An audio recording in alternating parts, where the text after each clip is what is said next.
De revoir un reportage de notre rédaction. Il est daté du 13 juillet 2016. Rémi Villa, que vous connaissez très certainement, c'est un ancien champion de planche à voile.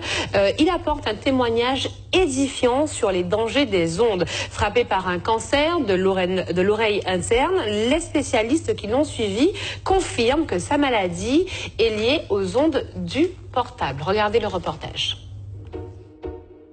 Ces images datent de 1995, c'est Rémi Villa, un nom que vous connaissez. Il a porté haut les couleurs de notre pays, un véliplanchiste, 4 fois champion du monde, 20 fois champion de la Martinique.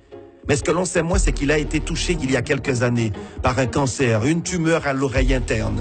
Soigné à l'hôpital Pellegrin à Bordeaux, ses médecins lui expliquent que cette tumeur serait liée à l'utilisation du téléphone portable.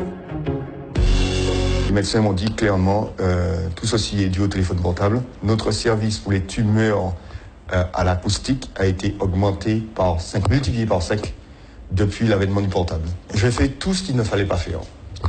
Dormir avec un téléphone à côté de ma tête, à 30 cm de ma tête.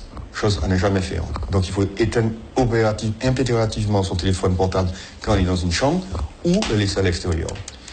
Deuxième chose, je téléphonais tout le temps en voiture parce que j'étais agent de fabrique. Donc le seul moment où je pouvais téléphoner, c'était en voiture. Donc j'avais un kit main, certes, mais toutes les ondes étaient dans la voiture.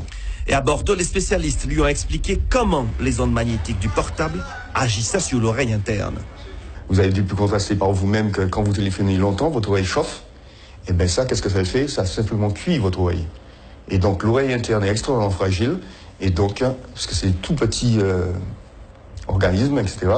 Donc forcément, on l'abîme, on la cuit et on finit par la détruire. Donc le téléphone portable, quand quelqu'un m'appelle, je l'utilise comme ça, microphone allumé, et je parle. Ou bien, loin de la tête, jamais comme ça.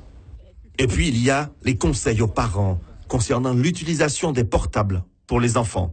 Le médecin me disait très clairement que le pire va arriver parce qu'aujourd'hui, les parents donnent les téléphones dès l'âge de 10 ans, voire même avant à leurs enfants, et les enfants dorment avec leur téléphone.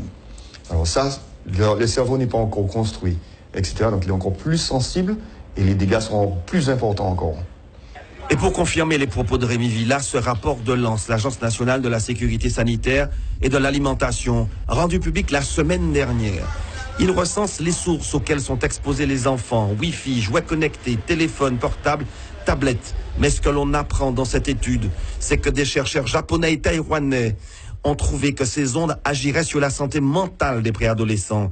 Dépression, comportement à risque, tentative de suicide pourraient être provoquées par l'utilisation précoce de ces objets connectés. Et enfin, dernier conseil de Rémi Villa, éviter les portables dans les poches. Les ondes affectent également les organes génitaux. Vous venez de voir un reportage de la rédaction télé de La Première. Effectivement, Rémi Villa, ancien champion de planche à voile.